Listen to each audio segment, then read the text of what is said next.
que tá rolando sobre o jogador Rafinha ter reclamado de ter que parar suas férias para poder jogar bola durante o campeonato. Tem o povo achando que tá reclamando de barriga cheia, que ele deveria jogar bola calado e que ele tá ganhando muito bem para isso e que por muito menos tem gente vendendo férias para poder pagar conta. O famoso trabalhador CLT. Eu gosto de futebol? Não. Porém, eu gosto de pessoas, então eu vim aqui humanizar os atletas. Porque o povo perdeu essa mania, né? Acha que o pessoal é máquina, tem que fazer tudo do jeito que quiser. Principalmente os fanáticos de futebol. Bando de robô. Às vezes parece, mas enfim. Primeira coisa, a gente tem mania de comparar a realidade. A gente pega a nossa frustração e desconta no tipo de vida do outro. Como a gente trabalha muito e às vezes não ganha o tanto suficiente para poder pagar o que a gente precisa, a gente não aceita quando alguém que está trabalhando de formato diferente que o nosso, que está ganhando muito, muito dinheiro, reclama de algum direito que ele tem no trabalho dele. Porque a gente tem o hábito de diminuir o direito do outro e faz tudo que é do outro virar nosso só por causa da nossa realidade ruim. Segunda coisa, a gente não pode esquecer, falando sobre futebol. Grande parte dos maiores jogadores que tem nos times de futebol grande por aí, que estão ganhando muito dinheiro, tem origem periférica, que querendo ou não, veio sim de uma raiz de sofrimento. E como todo mundo, a intenção é trabalhar muito para conseguir melhorar a sua vida e a da sua família. Para chegar um dia, não precisar trabalhar tanto assim. Até porque a gente trabalha para ter dinheiro para arrumar a vida. E chega uma hora que a gente arruma a vida. E aí não é mais sobre dinheiro, é sobre tempo. Porque nem todo mundo pensa só em dinheiro, tá? Tem gente que também pensa em como usar esse dinheiro. E uma coisa que eu não sei se vocês pensaram,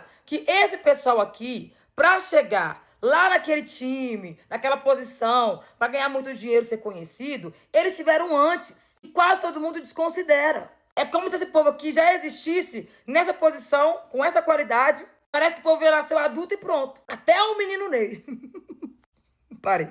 Vocês pararam pra pensar que grande parte dos jogadores que têm origem periférica, que viram jogadores de futebol de grande nome, de grandes salários, tiveram que abrir mão de uma infância natural para poder conseguir chegar nesse lugar? Porque até onde eu sei, esses meninos saem de casa cedo, ficam longe da família, da criação dos pais, moram no CT, sendo criados lá por Deus sabe quem, porque ficam fora do convívio familiar. Aí cresce no meio de um monte de gente que eles não conhecem. Quem cria e educa esses meninos? Lá no CT, geralmente é um técnico, é um treinador. A gente não sabe a índole, que o pai e a mãe não sabem que tipo de coisa vão aprender. Às vezes tem um que são abusados. A maioria virou homofóbico, preconceituoso, racista. Porque na idade de 14, 15, 16 anos, que os jovens começam a entender o que é a vivência diferente do outro e ter que lidar com isso e respeitar a escolha do outro, eles estão sendo criados por gente que não tá nem aí pra isso. Aí fica um bando de homens sem educação, no bom sentido da palavra, porque estão longe de conceitos e valores que os pais poderiam passar para eles, sem contar o esforço físico. Eles têm que levantar, treinar, correr na chuva.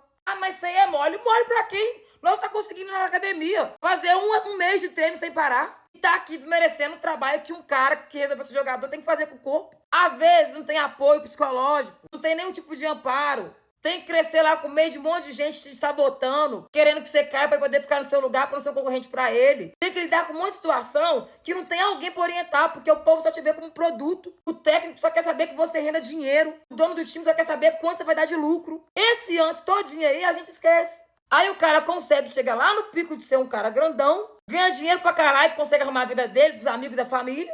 E ainda assim, a essa altura do campeonato, ele não pode exigir ter as suas férias programadas cumpridas para poder curtir sua família, levar para o exterior, levar para a roça, comer depois do almoço. Por quê? Pessoas que vêm desse grupo aqui é como se tivesse uma dívida eterna. Tem que agradecer sempre o dono do time que deu a oportunidade dele ficar rico e servir do jeito que o time quiser. Porque a gente sabe que ainda assim é a origem de servidor. Ainda assim, eles são massa de manobra. Eles ganham muito dinheiro porque eles rendem muito mais que eles ganham. E em algum período, para chegar a esse nível, abriram mão de aniversário, de amigo, de família, de passeio, de encontro, sofreram abusos sexuais, psicológicos, preconceitos, mas chegou onde chegou. A essa altura da vida, eles não precisam preocupar mais com o dinheiro. Agora é sobre o tempo. Quem preocupa com dinheiro é quem não tem dinheiro. Esse pessoal aqui não tem que preocupar com isso, não. E o meu sonho é que jogadores de futebol grandes como esses aqui tivessem consciência de classe, a ponto de falar sobre nas escolas, na rede social. Porque se eu consigo humanizar esses homens aqui, além do futebol, porque eles não é só um pedaço de carne correndo no meio do campo, eles poderiam se ver como eu os vejo. Uma referência, uma potência. Pessoas que podem mudar o mundo. Porque eu não entendo de futebol, mas eu entendo de progresso.